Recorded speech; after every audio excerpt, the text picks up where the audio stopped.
शास्त्र की मूल्य में बाबा ने कहा है बिहार के 2 बाप हैं, एक शिव बाबा, दूसरा प्रजापिता। तो माँ भी 2, एक शिव बाबा, दूसरा प्रजापिता। शिव बाबा तो बनता ही तब है जब प्रजापिता में प्रवेश करता है, इसलिए शिव बाबा को प्रजापिता से अलग नहीं कर सकते, शिव बाप कह सकते हैं। मेरी हिंदी का नाम ही शिव है, वो कभी बदलता नहीं। जब शरीर में प्रवेश करते हैं तो नाम बदल जाता है। तो शिव बाप वो है बिंदु बिंदु आत्माओं का बाप, और प्रजापिता वो है मनुष्य सृष्टि का बाप। जो भी मनुष्य मात्र है सबका पिता, सबको जन्म देने वाला,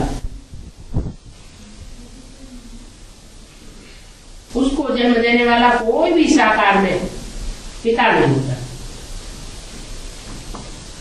एक आत्माओं का बाप और दूसरा मनुष्यों का बाप। माँ भी गई, एक छोटी माँ, एक बड़ी माँ। जैसे राजगद्दियां चली है हिस्ट्री में, तो राजा की गद्दी के साथ दाएं हाथ में राजमाता भी बैठती थी,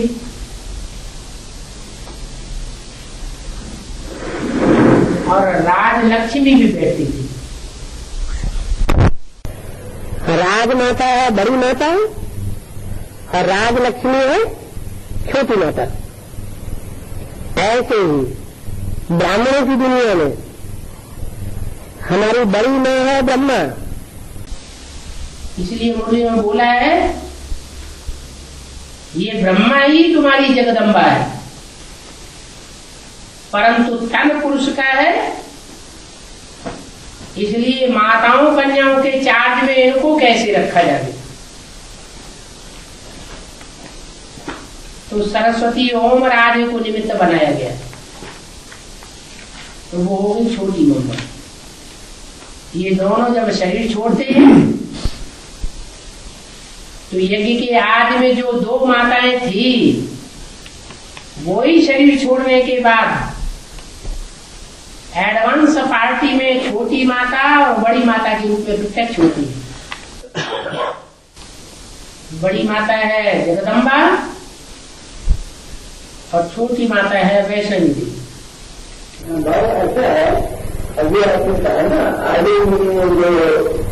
आदि माता थी गीता माता, सबसे पहले उसमें supreme soul, Shiv supreme soul प्रवेश करते हैं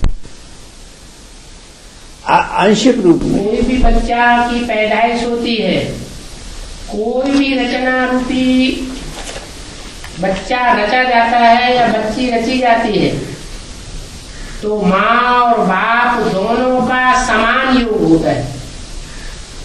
ये नहीं कह सकते कि माँ पहले कि बाप पहले, वो तो ठीक है। ऐसे ही यज्ञ के आदि में सुप्रीम सोल शिव ने जब प्रवेश किया तो एक में प्रवेश किया सुनने और सुनाने के लिए, तत्क्षण उसी क्षण दूसरे में प्रवेश किया समझने और समझाने के लिए। एक ने सुनाया और सुना, और दूसरे ने सुनने के साथ ही साथ समझा और समझाया और सुनाया समझाया। बाबा उनका तो उस वक्त तो 83वां जन्म हुआ ना, फिर एक जन्म बाद में लिया उन्होंने। हाँ जी।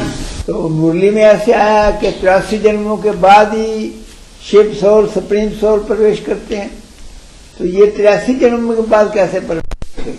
किसमें? उन दोनों में, माता पिता में, आदि माता आदि पिता। जिसे पिता कहा जाता है वो तो 84वां ही जन्म था, लेकिन वो 84वां जन्म जो है वो सन 76 में पूरा होता है। अच्छा। दूसरा जन्म लेने के बाद 84वां जन्म पूरा हुआ और उस आत्मा के लिए अमर लोक शुरू हो गया। मन बुद्धि की स्टेज के आधार पर वो कभी ज्ञान में मरने वाला नहीं है और दूसरी आत्माएं जन्म मरण के चक्र में आती है। अनिश्चय बुद्धि रूपी मृत्यु और निश्चय रूपी जन्म, ये जन्म मरण का चक्र दूसरी आत्माओं का चलता रहता है, लेकिन उसके लिए जैसे कि अमरलोक की आरंभ हो जाता है सन 76 से। और दादा लिख रहा है ब्रह्मा की 16वीं 87 के बाद मृत्युलोक को छोड़ देती है, उनकी भी अमरलोक की शुरुआत हो जाती है। जो पीपल के पत्ते पर कृष्ण बच्चा दिखाया जाता है कि बड़े आराम से जब महल में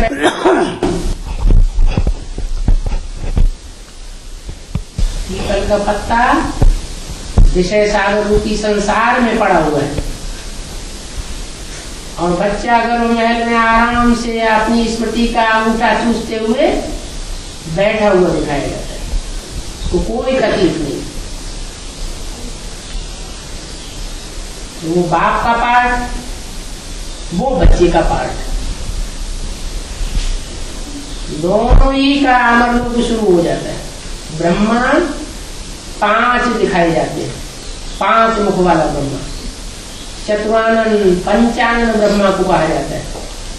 उनमें ये 2 ब्रह्मा के रूप में मुख्य पार्टधारी राम और कृष्ण की आत्मा। ये नंबरवार ब्रह्मा सो विष्णु बनने वाले। आदि सनातन धर्म की बाबा 4.5 लाख आत्माएं तो शरीर से जाएंगी, 4.5 लाख आत्माएं तो शरीर से जाएंगी, इसी शरीर से। तो जो 4.5 उनके आगे पैदा होंगी वो तो माँ के गर्भ से होगी ना, प्रवेश तो नहीं होगा उनका। अभी प्रवेश होता है बुद्ध रूपी पेट में, अभी संगम युग में बुद्ध रूपी पेट में प्रवेश होता है और सतयुग में स्थूल पेट से उनका जन्म होता है। स्थूल पेट से, स्थूल पेट में उनका प्रवेश होता है, फिर जन्म होता है। बाबा, गीता माता जब संपूर्ण खंडित हो जाती है तो फिर जब उसकी बुद्धि में ये निश्चय हो जाता है कि गीता पति श्री कृष्ण नहीं, तो फिर उसको कैसे पावन माना जाता है? कौन मान रहा है पावन? अब तो नहीं मान रहा है, लेकिन बाद में उसको तो पावन माना जाता है। बाद में जब पावन माना जाएगा तो जरूर कोई गीता है जो निमित्त बनती है शिव की गीता के रूप में, जिसके रंगमंच पर पहुंचने मात्र से ही ब्रह्मा सो 1 सेकंड में विष्णु बन जाता है। अभी ब्रह्मा की सेन जगदम्बा में प्रवेश कर रही है, प्रवेश होने पर भी वो ब्रह्मा से विष्णु नहीं बन रहा है, लेकिन कोई माता और भी है, वो जब एडवांस के रंगमंच पर आती है तो 1 सेकंड में ब्रह्मा से विष्णु बन जाता है। 2 माताएं थी अभी के आदमी, एक के ऊपर कृष्ण की छाप और दूसरी माता के ऊपर राम बाप की छाप थी। ये राम बाप है, उसी में शिव बाप प्रत्यक्ष होता है। वो माता जब एडवांस के रंगमंच पर प्रत्यक्ष होती है, उसी के लिए पहली अव्यक्त वाणी में बोला गया है, भारत माता शिव शक्ति अवतार अंत का यही नारा है। वो भारत माता है, जगत माता नहीं है। जगत माता जब कहा जाता है तो उनकी भी माता है जो असुर है, राक्षस है, राक्षसी बच्चों को भी गोद में पालती है। और भारत माता वो विष्णु का रूप है, वैष्णवी शक्ति गाई हुई है, वैष्णवी देवी कही जाती है। विष्णु के लिए कहते हैं कि उन्होंने देवताओं को ही तरजीह दी है, बढ़ावा दिया है, राक्षसों को कभी बढ़ावा नहीं दिया है। बल है। उस भारत माता के लिए मुरली में बोला गया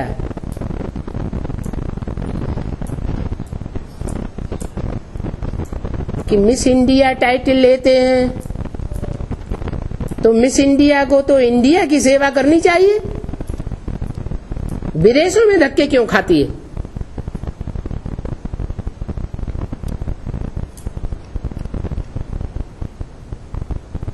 तो उस वाक्य से ही साबित हो जाता है कि अंतिम जन्म में ठेठ विदेशियों की सेवा के लिए उस माता को विदेश में जाना पड़ता है भारत माता, लेकिन विदेशियों की सेवा के लिए उसे निमित्त बनना पड़ता है।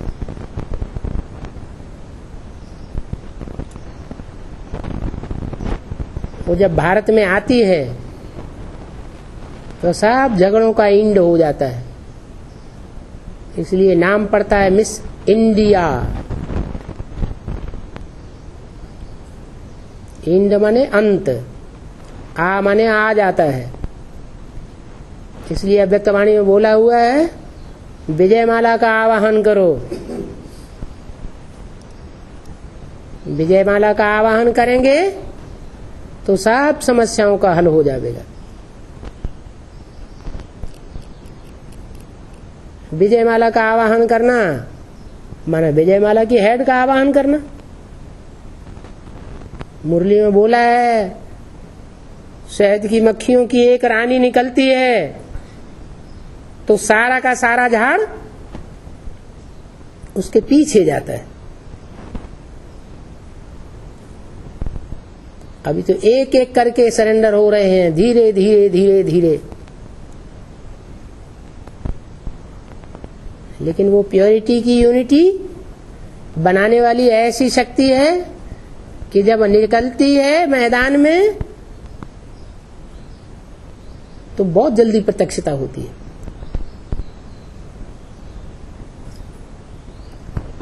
प्योरिटी नहीं तो यूनिटी नहीं, प्योरिटी है तो यूनिटी बन जाती है।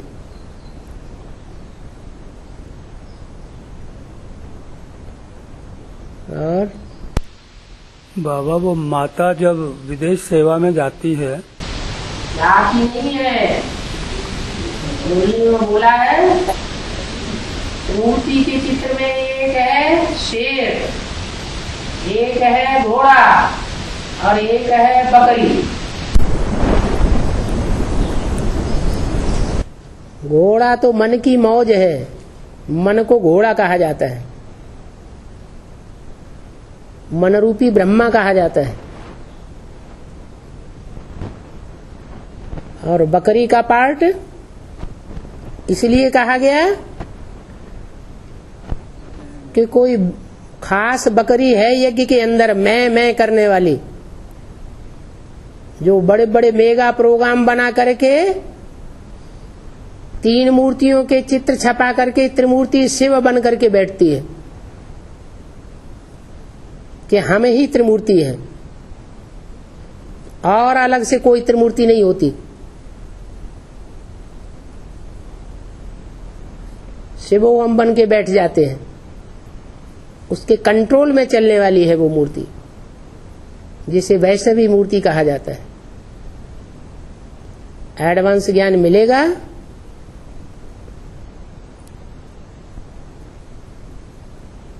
तो गाड़ी पक्के पटे पर चलेगी। नारायण है तो नारायण के साथ पुरुषार्थ करने वाली भी नारायण जैसी होनी चाहिए।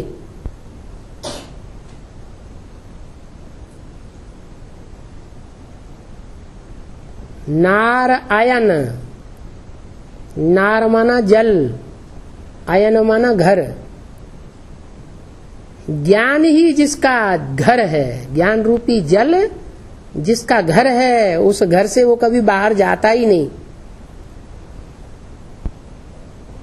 भक्ति मार्ग की बातें उसकी बुद्धि में आती ही नहीं। मनुष्य जीवन का लक्ष्य है नर से नारायण, नारी से लक्ष्मी बनना। नारी से लक्ष्मी बनने का लक्ष्य विजयमाला की हेड का है।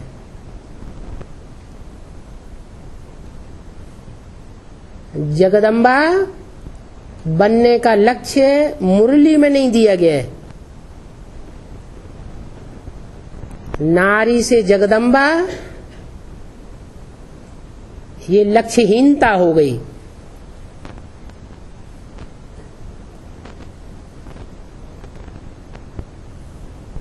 इसलिए जगदम्बा के लिए बोला है कि वो सब मनोकामनाओं की पूर्ति करती है और लक्ष्मी सिर्फ धन की पूर्ति करती है। उन्होंने स्थूल धन समझ लिया है, लेकिन वास्तव में है ज्ञान धन की बात।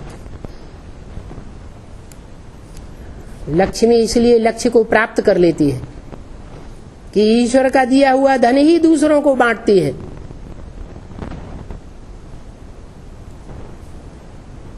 दुनियावी मान मर्तबा लेने वाली नहीं है। और जगदम्बा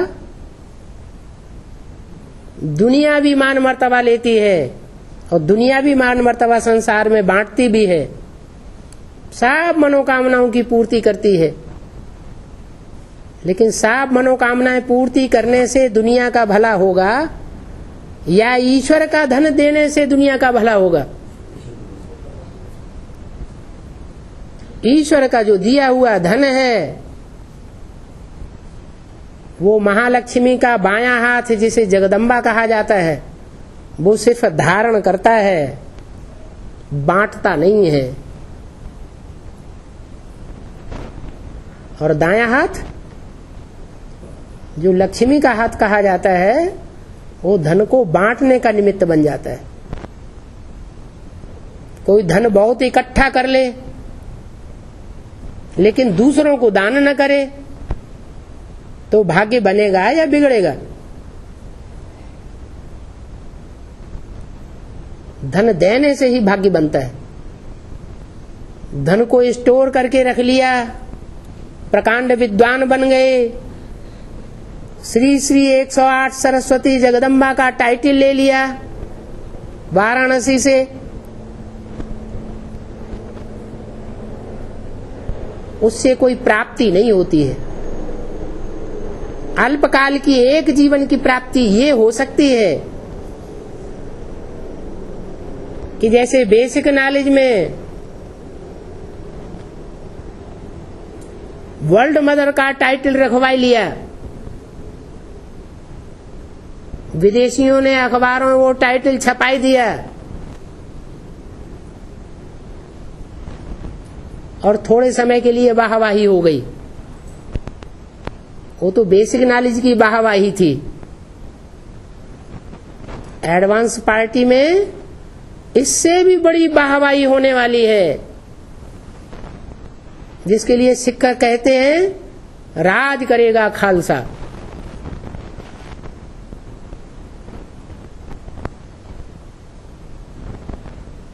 वो जगदम्बा ब्राह्मणों की सारी विश्व के अंदर जगत माता के रूप में राज्य करने के निमित्त बनेगी।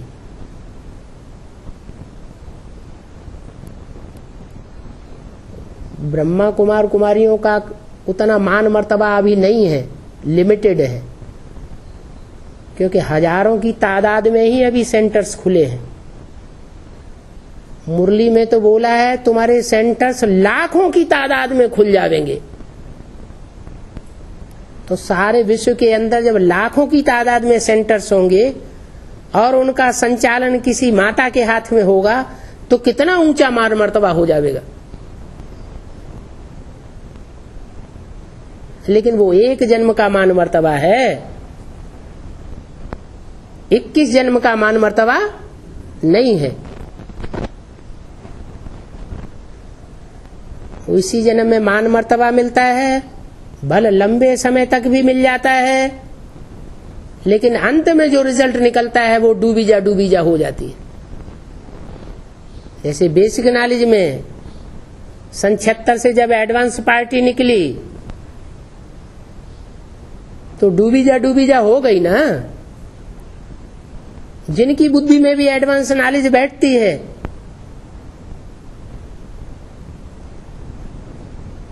उन तथाकथित देवियों का मान मर्तबा चौपट कर देते हैं ना,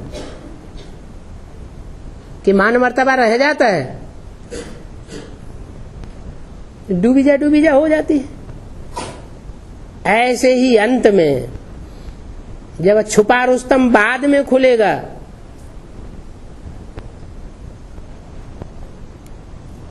तो सारे विश्व के ऊपर कंट्रोल करने वाली जो श्रेष्ठ थे श्रेष्ठ है,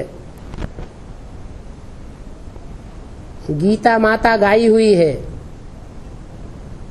जो द्वापर युग से पॉल्यूट की जाती है, वो सब की नजरों में चढ़ जाएगी।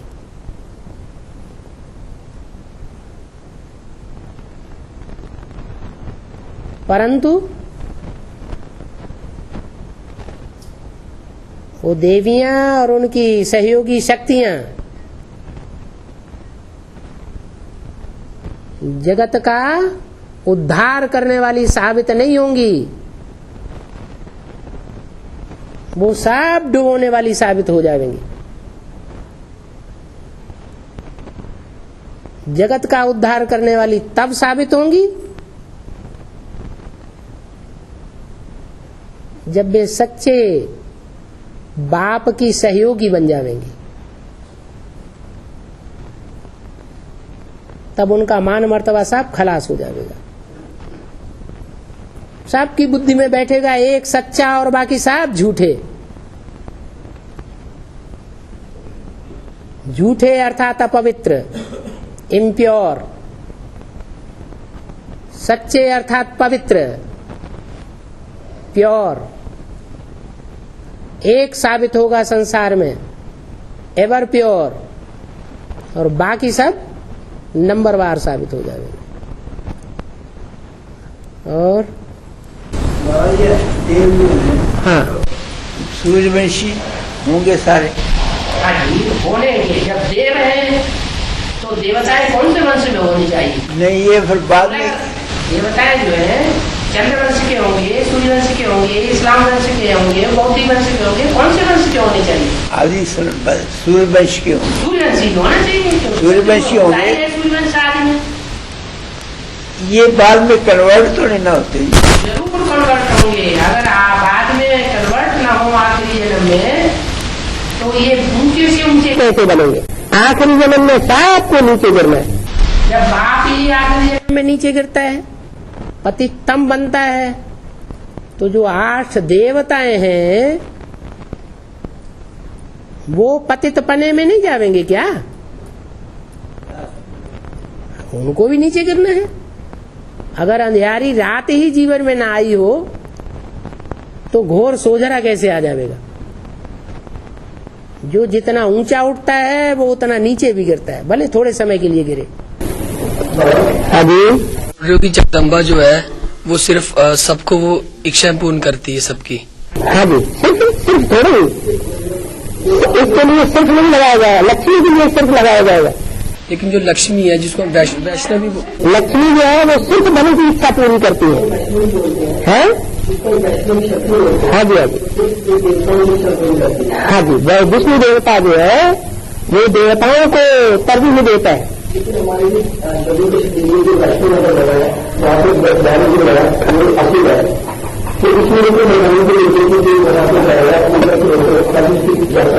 आप समझे नहीं,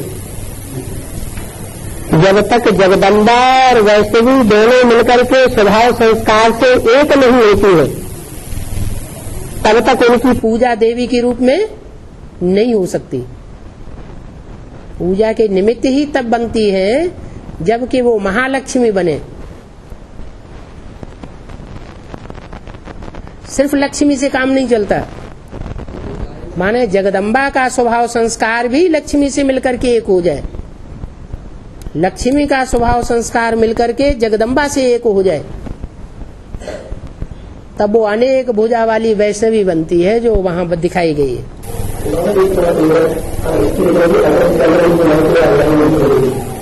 एक मुरली पॉइंट है ये तो। लेकिन जो सरेंडर हैंड्स है वो लोग तो यज्ञ के अंदर रहते हैं तो सरेंडर हैंड्स के लिए ही तो ये बोला है, अंदर वाले रह जाएंगे, बाहर वाले ले जाएंगे।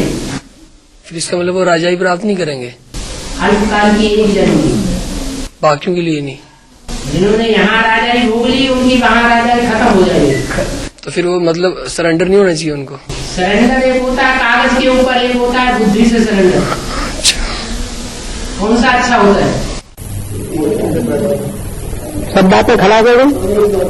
बाबा एक बात और, संगम योगी लक्ष्मी नारायण भी सिर्फ आत्मिक स्थिति से ही मन बुद्धि के साथ साथ है, मतलब जो है वो मन बुद्धि से साथ साथ है।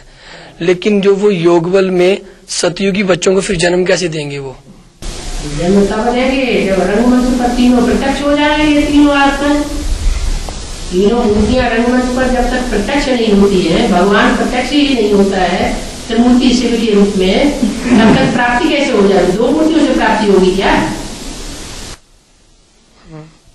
और एक प्रश्न हो रहा है, आपने बोला कि 2018 में कृष्ण का जन्म हो जाएगा, जो सतयुगी जो कृष्ण है। तो एक बात बीच में ये पॉइंट मुरली पॉइंट है, हो जाएगा क्या? प्रत्यक्ष नहीं, मतलब यज्ञ में जो भी है, जो आप अपने में भी नहीं, यज्ञ तो असुरों का भी है और यज्ञ देवताओं का भी है। लेकिन जो देव आत्माओं का संगठन होगा, श्रेष्ठ संगठन, उस सूर्यवंशी कुल में ही वो प्रत्यक्ष होगी। और एक मुरली पॉइंट ये है कि जब तक सब आत्माएं परमधाम वापिस नहीं जाती, बल्कि इकट्ठी वो वापिस जाएंगी और फिर नीचे उतरेंगी नंबरवार। तो इसका मतलब 2018 में संपूर्ण विनाश हो जाएगा, फिर तभी तो वो जन्म होगा। कुछ आत्माएं बुद्धि योग से जाएंगी और कुछ आत्माएं शरीर छोड़ करके भी जाएंगी। सिर्फ एक शंकर का गायन है कि वही कुछ सेकंड के लिए वो जाता है वहाँ पर, बाकियों के लिए तो गायन है कि नंबर पर आता है। आत्माओं को रुकना है सूक्ष्म बदन में।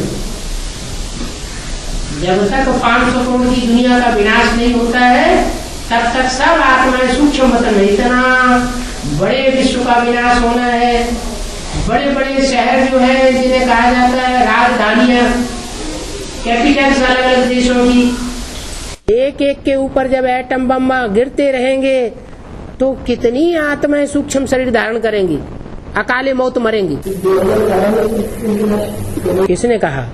ये तो आप कह रहे हैं, आपने समझ लिया कि 2018 में होगा, कहीं वाणी में तो नहीं बोला गया। 2018 में विश्व का विनाश हो जाएगा, ऐसा आपकी बुद्धि ने समझ लिया या कि कहीं बोला गया है?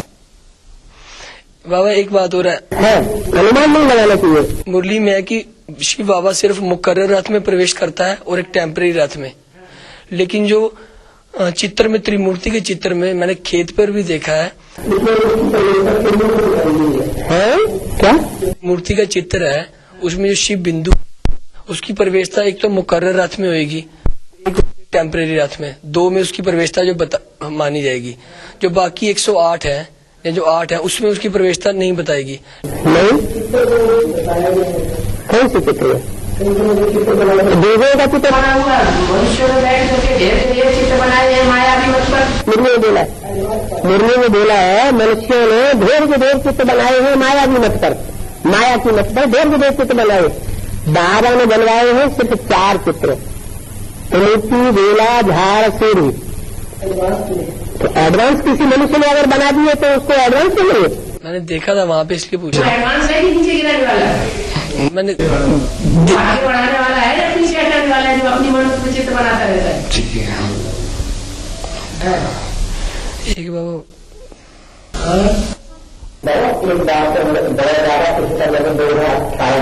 हाँ जी,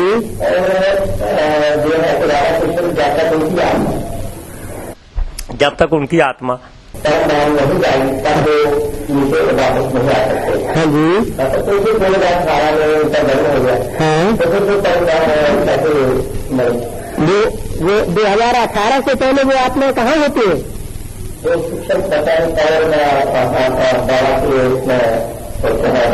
उनके लिए सूक्ष्म बतन बना रहेगा या उनके लिए सूक्ष्म बतन खलास हो जाएगा?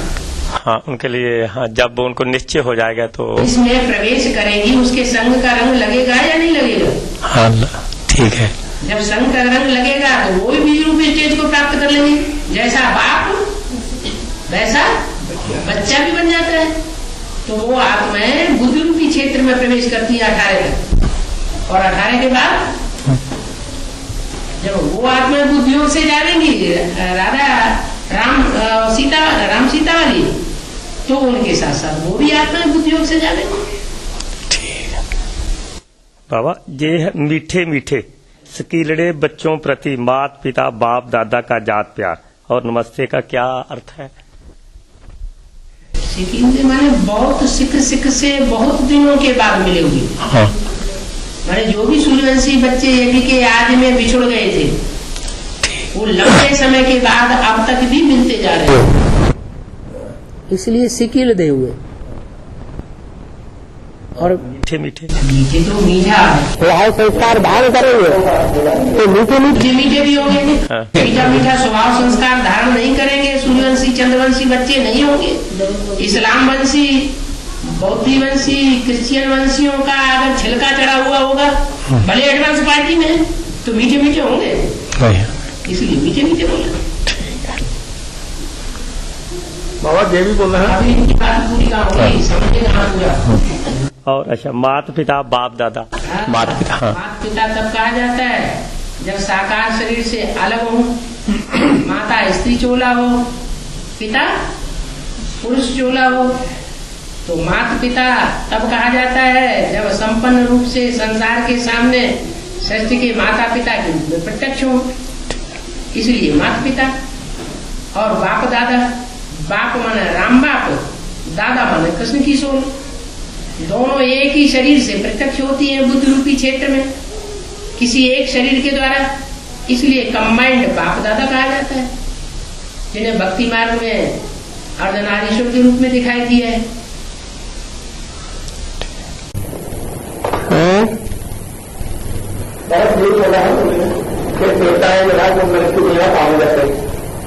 देवता है। हाँ जी, हाँ अभी ये बताया है अच्छा होगा। आपने कैसे समझ लिया जहाँ राधा कृष्ण का जन्म होगा वहाँ नरक होगा? नरक की दुनिया के बीच स्वर्ग का वर्षा देता हूँ।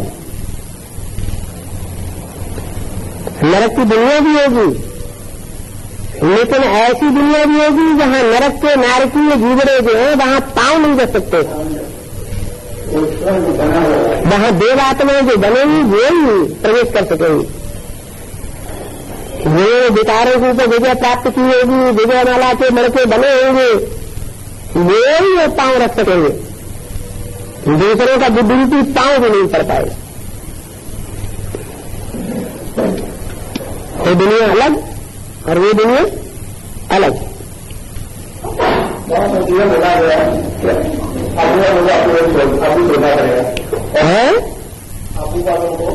आपको पूरा छोड़ना पड़ेगा। ज्ञान सरोवर वाला ज्ञान सरोवर वालों को नहीं कहा। हाँ जी, गीता पाठशाला में गीता मधुबन वालों को मधुबन छोड़ना पड़ेगा। हाँ जी, ज्ञान सरोवर वालों को ज्ञान सरोवर छोड़ना पड़ेगा। ज्ञान सरोवर छोड़ना पड़ेगा। हाँ जी, ताला भी नहीं लगाने देंगे, इतनी इमरजेंसी आ जाएगी।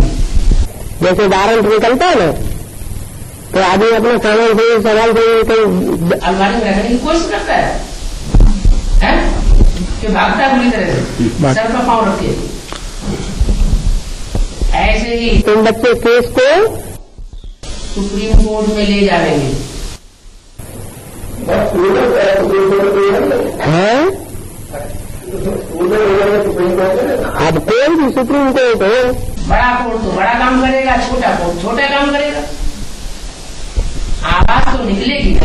जो बड़े बड़े अखबार हैं, बड़े बड़े टीवी चैनल हैं, बड़े बड़े रेडियो के सेंटर हैं, जो बड़े आदमियों की बात मानेंगे या दुनिया या जो ब्राह्मणों की दुनिया के छोटे छोटे लोग हैं उनकी बात मानेंगे, बड़े बड़ों की बात मानेंगे तो जरूर सुप्रीम कोर्ट भी होगा। हम परिवार को करना पड़ेगा। तो एडवांस को खरीद करना पड़ेगा, किसको करना पड़ेगा ये नहीं बताया, सिर्फ इतना बताया कि आगे चल करके सारा ही आदमी खरीद करना पड़ेगा, नहीं तो इतने बच्चे हैं कहाँ आकर के रहेंगे। शांति मंत्री बोला है ऊपर आदमी के लिए, हाँ आदि के लिए, आदि पर्वत के लिए बोला, नीचे के लिए थोड़े। आदि पहाड़ ऐसी जगह है जहाँ छोटा मोटा विनाश कोई असर नहीं करेगा। पांडवन को आदि कहा जाता है, माउंट आबू पांडवन को माउंट आबू कहा जाता है क्या? माउंट आबू तो बहुत बड़ा माउंट आबू का मतलब है सारा ही पहाड़, मधुबन तो उसका एक छोटा हिस्सा है। माउंट आबू तो बहुत बड़ा है, यहाँ दुनिया के लोग भी रह रहे हैं अभी। हाँ जी, तलहटी मैदान है, नीचे का हिस्सा है, उसके लिए थोड़ा ही बोला। अचलगढ़ तो ऊपर ही है।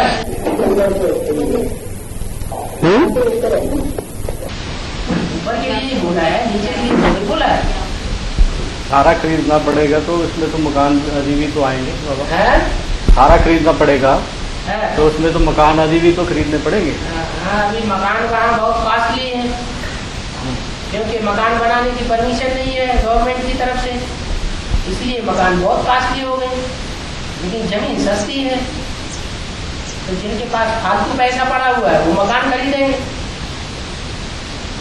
जिनके पास पैसा नहीं है वो जमीन खरीद ले। अब फिर भी थोड़ा बहुत है, जमीन खरीद लेंगे। ज्ञान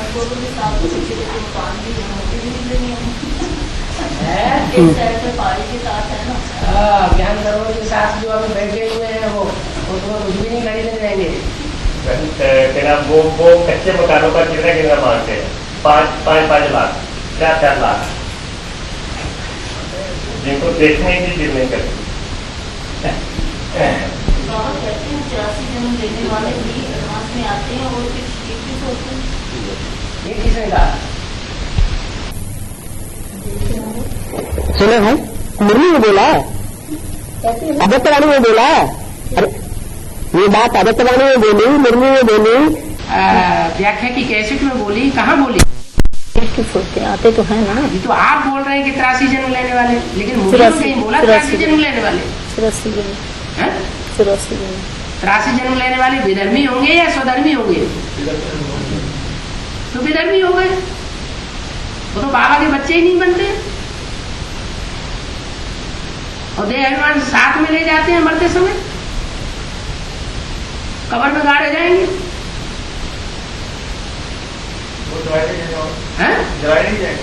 जिनका पूरा देह अभिमान गल जाए, जल जाए, राख हो जाए, उनको जलाया जाता है, और जिनका संग युग में देहभान रह जाता है उनको मिट्टी में दबाया जाता है, देह अभिमान की मिट्टी में। वो है 83-82 कम जन्म लेने वाले, वो है कन्वर्ट होने वाले, दूसरे धर्मों में कन्वर्ट हो जाते हैं, दूसरे देशों में चले जाते हैं, भारतवासियों को धोखा दे जाते हैं। बाबा कहते हैं विनाश उससे कराता हूँ जिसको पाप नहीं है। हाँ जी, विनाश कराए और पाप लग जाए तो वो तो घाटे में जाएगा, है? पावर भी तो चाहिए इतनी। इसीलिए गीता में, जो संस्कृत की गीता मनुष्य की बनाई, उसमें भी लिखा हुआ है, जो आत्म की स्थिति में स्थित हुआ है 100%, और सारी दुनिया की हत्या कर दे तो भी उसके ऊपर कोई पाप नहीं लग सकता है। वो कहते हैं गोश्त आकर के प्रवेश करते हैं, वो क्या चीज है? गोश्त आकर के प्रवेश करते हैं, ये क्या चीज है? जाकर प्रवेश करते हैं? हाँ, यही बताया है, गोश्त भी आकर प्रवेश करते हैं तो आत्मा हुई ना। हाँ, ब्रह्मा बाबा प्रवेश करते हैं गुलजार दादी में, तो गोश्त नहीं हुए हैं? श्रेष्ठ किस्म की आत्मा है, इन्हें फरिश्ता कहा जाता है। मुसलमान लोग जो है फरिश्तों को मानते हैं, उनमें सबसे बड़ा फरिश्ता मानते हैं जबराइल, बहुत जबरदस्त है।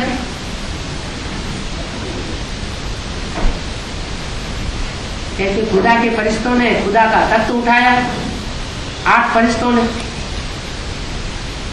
उन 8 फरिश्तों में जबराइल भी है। रामायण में दिखाते हैं कि राम सीता को कंधे को उठाई लिए, राम लक्ष्मण को कंधे को उठाई लिए करते थे। कौन? हनुमान जी।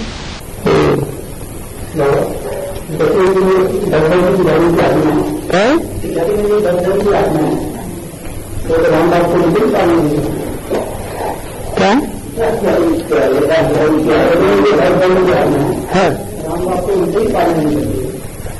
राम बाप तो उनसे पालना मेरे पड़ेगी या ले चुके हुए। राम को दशरथ का पुत्र कहा जाता है। रथ माना शरीर। तो झाड़ के चित्र में 8 तो प्रत्यक्ष बैठे हुए हैं शरीरधारी, और 2 गुप्त हैं। यदि के आदि वाले 2 तो 10 हुए ना। तो राम वाली आत्मा तो एक ही में लास्ट में आती है ना प्रत्यक्ष होकर। तो जिनके बीच में आकर के प्रत्यक्ष होती है तो किसका बच्चा हुई? 10 रथों का पालना लेने वाली हो जाती है सर। इसलिए वो सबका बच्चा बनता है तो सबका कभी बाप भी बनता होगा।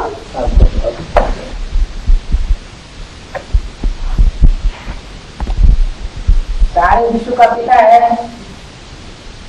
तो विश्व की आत्माओं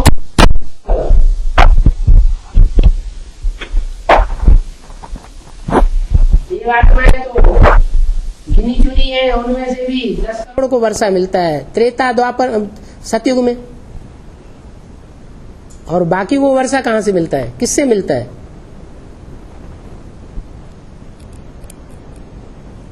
दस करोड़ कम 500 करोड़ जो भी मनुष्य है आत्माएं हैं, उनको वर्षा कहाँ से मिलता है? राजाई का कौन देने का निमित्त बनता है? शिव बाप तो देवताओं को 21 जन्म का वर्षा देने का निमित्त बनता है, 63 जन्म का तो निमित्त नहीं बनता। तो 63 जन्मों में इतने बड़े बड़े राजाएं, छोटे छोटे राजाएं हुए, उनको वर्षा देने का निमित्त कौन बनता है? नहीं, राम बाप ही बनता है। हर धर्म का राजधानी जमाने का काम उस राम बाप वाली आत्मा का है। कि बाप दादा साथी हो जाएंगे। साथी हो जाएगा वो तो सत्य त्रेता की बात नहीं। तो सदा साथी रहेंगे कि सदा साथी साक्षी हो जाएगा, वो सदा साथी थोड़ी रहेगा। साक्षी हो जाएगा।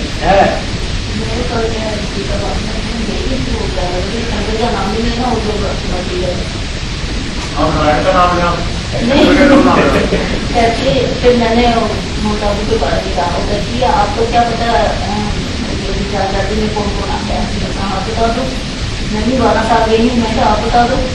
कहती है उसमें तो आता है ब्रह्मा बाबा आता है, शिव बाबा आता है, और तीसरी आत्मा खुद है। 3 आत्माओं होती है, पावरफुल होती है। कितना वरदान हमें मिलता है, ये होता है। बड़ा कुछ कहने लगी मेरे को। कहती शंकर का नाम नहीं लेना, और ऐसे ये हमारी गीता पाठशाला भी बोली है। मैंने कहा बाबा, जब देवी राजधानी स्थापन हो जाती है तो लक्ष्मी नारायण के लिए सिंहासन बन जाएगा, फिर वो सिंहासन पर बैठेंगे क्या? लक्ष्मी और नारायण बुद्धियोग से साथ रहते हैं, न कि स्थूल रूप में साथ रहते हैं। बुद्धियोग से साथ, बुद्धियोग राधा कृष्ण से बच्चों को जन्म देने वाले हैं, उनके लिए स्थूल सिंहासन की जरूरत है? जरूरत ही नहीं।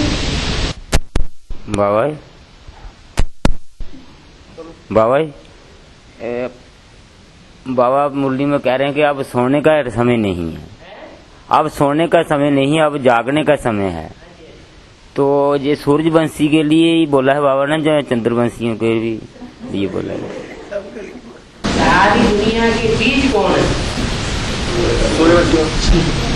बाबा पहले पढ़ाई किसको पढ़ाता है? सूर्यवंशी। सूर्य को सूर्य है, सूर्यवंशी बच्चों को ही पहले पढ़ाएगा, दुनिया वालों को पढ़ाएगा। तो सूर्यवंशी बच्चों में ही सब तरह की आत्मा है। जैसे बच्चे महाराज ने सबसे पहले मतलब तो फिर मैं तो पानी क्या होता है, बड़े समय भी कुछ न कुछ पवित्रता का पालन किया होगा। तो पूजा उनकी होती है जिन्होंने पवित्रता को धारण किया, लेकिन कलयुग में पूजा होती है। द्वापर युग में पूजा गणेश हनुमान जैसे जानवरों की पूजा नहीं होती, कलयुग में पूजे जाते हैं। अपने शिव की पूजा होती है और तुलसी माँ की देवी देवताओं की पूजा होती है। कलयुग के अंत में डूबे थे, अब डूबे रहे, यहाँ की याद ला रहे। जय हनुमानी सामने जैसे देवता बनकर के बैठ जाते हैं, उन्होंने भी पवित्रता का कुछ यज्ञ में पालन किया है, इसलिए उनकी पूजा होती है। यहाँ पूजा हो रही है क्या? जो तथाकथित ब्राह्मण है वो उनकी पूजा करते हैं भगवान मान करके, यही भगवान है। तो दिन जाती पूजा हत्या हो जाती है जब सच्चाई पता चलती है। देवी भी जाती पूजा हो जाती, और देवी है चाहे देवता है, पतित पालन तो है नहीं, पतित पालन तो एक बात नहीं।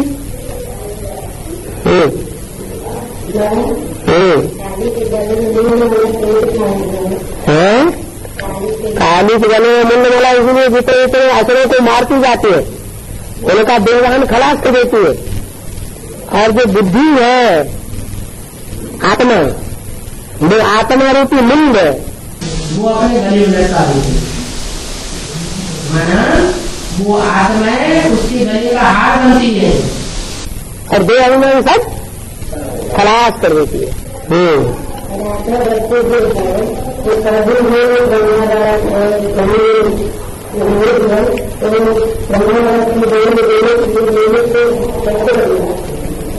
ब्रह्मवती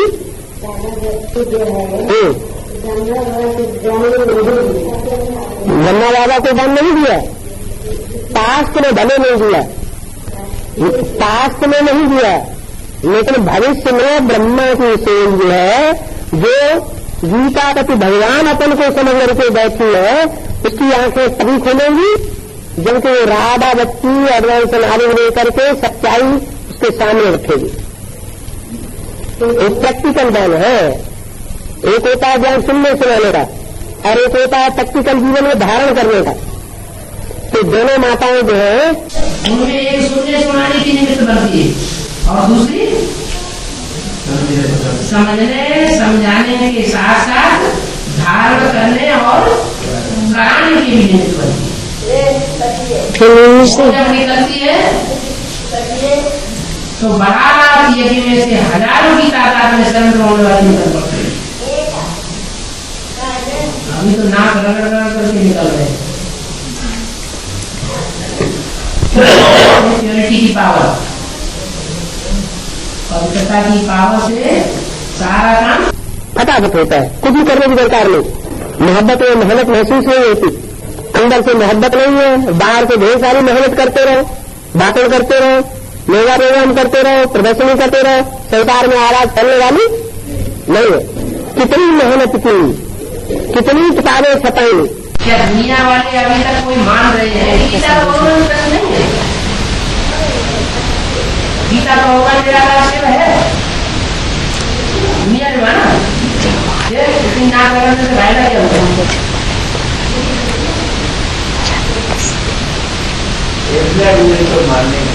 तो तभी मानेंगे जब पवित्रता की प्रतिमूर्ति मैदान में आएगी और सहयोगी बनेगी।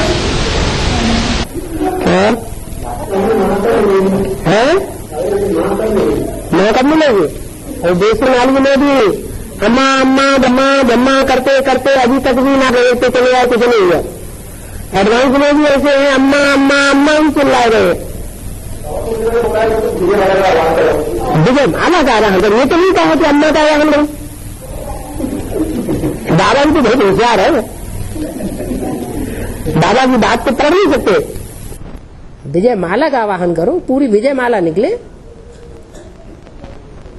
है। बाबा 3 मूर्तियाँ, ब्रह्मा विष्णु और शंकर, तो कितना साल, 1 मूर्ति और 2 मूर्ति 3 मूर्ति, कितना साल में प्रत्यक्ष हुई? ब्रह्मा और विष्णु 3 मूर्ति, ब्रह्मा विष्णु शंकर 3 मूर्तियाँ हैं, 1 मूर्ति कितना साल लगा और 2 मूर्ति कितना साल लगा? वाणियाँ चल रही है, वो सब सुन रही हो? नहीं सुन रहे? सुन रही तो बार सुनने से क्या फायदा? अभी ढेर सारी वाणियाँ क्लैरिफिकेशन निकल चुकी है, सीढ़ियाँ तैयार हो चुकी है, उनमें कम से कम कई ढेरों में ये बताया गया है कि 3 है मूर्तियाँ, तो तीनों का 100 वर्ष में 30-33 साल का पार्ट है प्रत्यक्ष होने में। क्या तो ब्रह्मा के 33 साल 68 में पूरे हुए। तो पहली मूर्ति का पार्ट खलास हुआ। मूर्ति कहा जाता है मूर्त साकार को है। तो दूसरी मूर्ति का 69 से पार्ट शुरू हुआ और ये पार्ट भी 2003 में खलास होता है। खलास होने का मतलब ये नहीं कि वो मूर्ति खत्म हो जाती है, वो आत्मा अपना पार्ट बजाना बंद कर देती है। नहीं, जैसे ब्रह्मा की मूर्ति आंखों से नहीं दिखाई दे रही है, अमूर्त हो गई, काम तो कर रही है ना, ऐसे शंकर की मूर्ति भी 2003 के बाद दुनिया वालों की नजरों से विलुप्त हो जाती है। वो 2000 में बोला आद्यवाणी में, बाप दादा दुनिया वालों की नजरों से विलुप्त हो गए और बच्चों के सामने प्रत्यक्ष हो गए। तो दूसरी मूर्ति का भी पाठ चल रहा है। दोनों मूर्तियां अव्यक्त रूप में पाठ बजा रहे हैं, आंखों से दिखाई नहीं करती है। या तो जिनको तीसरी आंख मिली हुई है उनको दिखाई पड़ रही है। ऐसे तीसरी मूर्ति वो अभी कार्यकाल चल रहा है। मैंने कुछ आत्माओं के सामने प्रत्यक्ष हो रही है, अपने कुल की आत्माओं में सत्यभावी रवि प्रत्यक्ष हो जाएगी पहले पहले। पूरी है तो पहले सूर्यवंशी बच्चों के सामने प्रत्यक्ष होगा या दुनिया वालों के सामने प्रत्यक्ष होगा? ऐसे ही चंद्रवंशी की जो हेड है, विजयमाला की हेड, वो पहले चंद्रवंशियों के बीच में प्रत्यक्ष होगी या दूसरों के बीच में प्रत्यक्ष हो जाएगी? किसके बीच में पहले प्रत्यक्ष होगी? अरे सूर्यवंशी कृष्ण, चंद्रवंशी राधा। तो चंद्रवंशी राधा की प्रत्यक्षता रूपी जन्म पहले चंद्रवंशियों के बीच में होगा या सूर्यवंशियों के बीच में होगा? चंद्रवंशियों के बीच में पहले होगा। वो पहले समझेंगे ये राधा का पार्ट है, ये राधा सो नारायणी बनने वाली है, ये नारायणी का पार्ट है। दूसरे धर्म के लोग उतना नहीं समझेंगे। और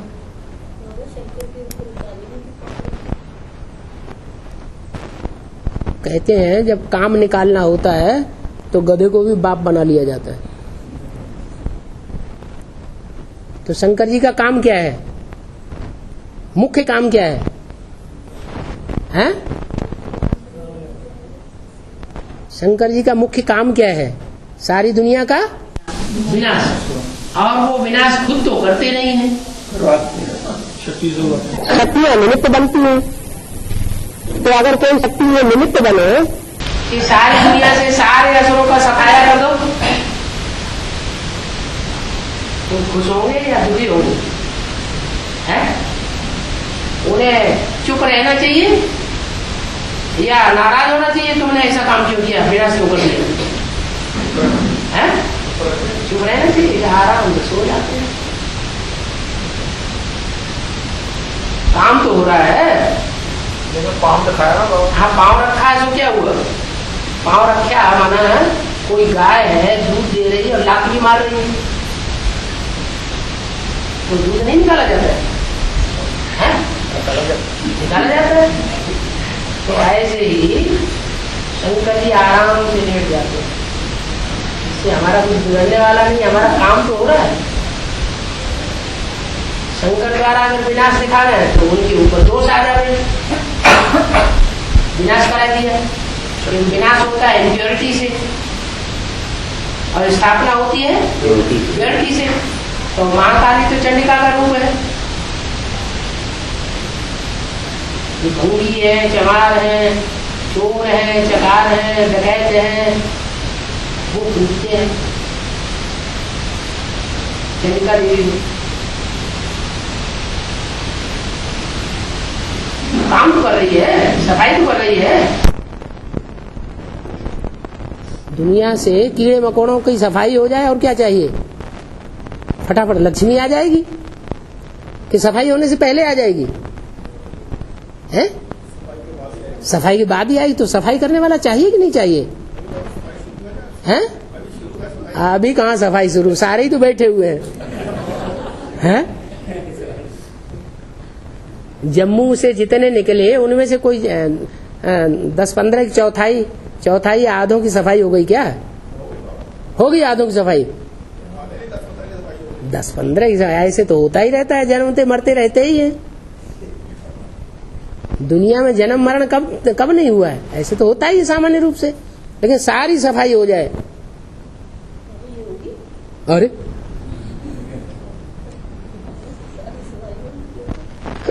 विनाश पहले घर से शुरू होगा या बाहर की दुनिया से शुरू होगा? तो घर है, फिर ब्राह्मणों में बीज रूप आत्माओं का घर। जो नई दुनिया बनेगी वो थोड़ों की बनेगी या जो ढेर के ढेर हजारों निकले हुए हैं एडवांस पार्टी में, उन सबकी इकट्ठी बन जाएगी? हैं थोड़ों की बनेगी।